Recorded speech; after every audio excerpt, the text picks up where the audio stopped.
GM Ross Atkins called Thursday's news conference announcing Jose Bautista's new deal, quote, a good day for the Toronto Blue Jays, a good day for Jose. Now, Bautista officially set to return to the city, to the country where his career flourished, and whether you believe this was a marriage of convenience or not, Bautista is still considered an iconic player to a generation of Blue Jays fans. Let's welcome in our Jeff Blair. Jeff, the intrigue behind Jose Bautista's future finally over. The Blue Jays got him for far less than what many people had expected. So we have an idea of what he can do at the plate. Should we expect anything differently as far as his role out in the field moving forward? Well, initially, I would say no. Initially, the Blue Jays are going to tell you, as they've told us so far, he is going to be the everyday right fielder. But let's walk this back a bit. You've got, on the Blue Jays right now, a designated hitter, Kenrys Morales, nobody wants to see in the field. You've got a good fielding first baseman, Justin Smoke, nobody wants to see at the plate. So if you look at the older players in this team and the configuration of this lineup, my guess is that by the end of the year, you're going to have seen Jose Bautista play a fair number, if not a lot, of games at first base. One thing we know that he and his agent, Jay Alou, did, they told teams in the offseason that Jose was willing to be flexible when it came to the position he played. Ross Atkins said today that Jose Bautista was willing to be flexible in the positions the Blue Jays used him in. And for those people keeping track, Jose played one game at first base, 26 as the team's DH. The Blue Jays very lucky last season. Their rotation relatively healthy. You can thank George Poulos and his training staff as well. Let's talk about depth and, knock on wood, what would this team need to do in the event of injuries? I have no idea. In terms of starting pitching, there's minor league pitchers. There's Sean Reed-Foley.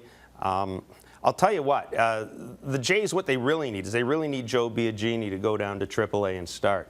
That can't happen as long as they continue to take the approach that you can put a bullpen together at the end of March or some point early in the season, just throw stuff against the wall and hope that you come out of it with a bullpen. They need Joe Biagini in the bullpen right now.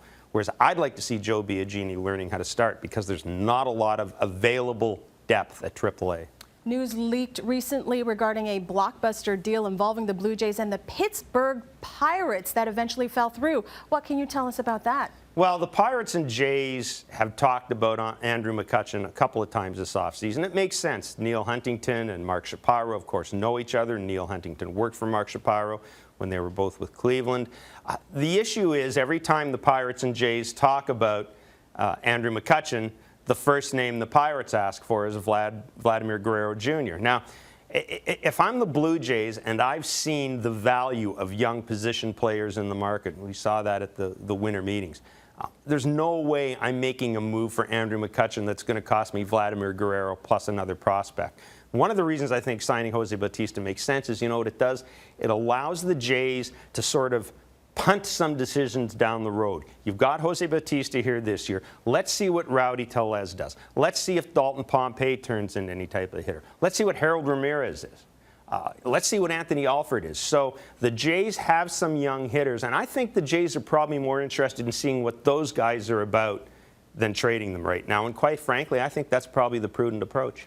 For more interesting insight, you can always catch the aptly named Jeff Blair Show across the Sportsnet Radio Network. Thanks, Jeff. Let's get to some other news around the majors now. Former KC Royals closer Greg Holland reportedly close to making a decision on his future. A lot of teams have shown interest in Holland, who's looking to reestablish himself following Tommy John surgery back in 2015. Now, the Marlins and Reds have agreed to a trade that will send right-handed pitcher Dan Straley from Cincinnati to Miami in exchange for 3 minor league prospects. Straley led the Reds in wins last season, going 14-8 with a 3.76 ERA. And if you can't wait until April to see your favorite Blue Jays, then head over to Rogers Center Friday, where the team's winter tour continues at 10 a.m. at the TD Comfort Club. Visit toronto.bluejays.mlb.com for more details. We are less than 5 weeks away from the start of spring training, less than 7 days for your next installment of Blue Jays This Week. My thanks once again to Jeff Blair. I'm Hazel May.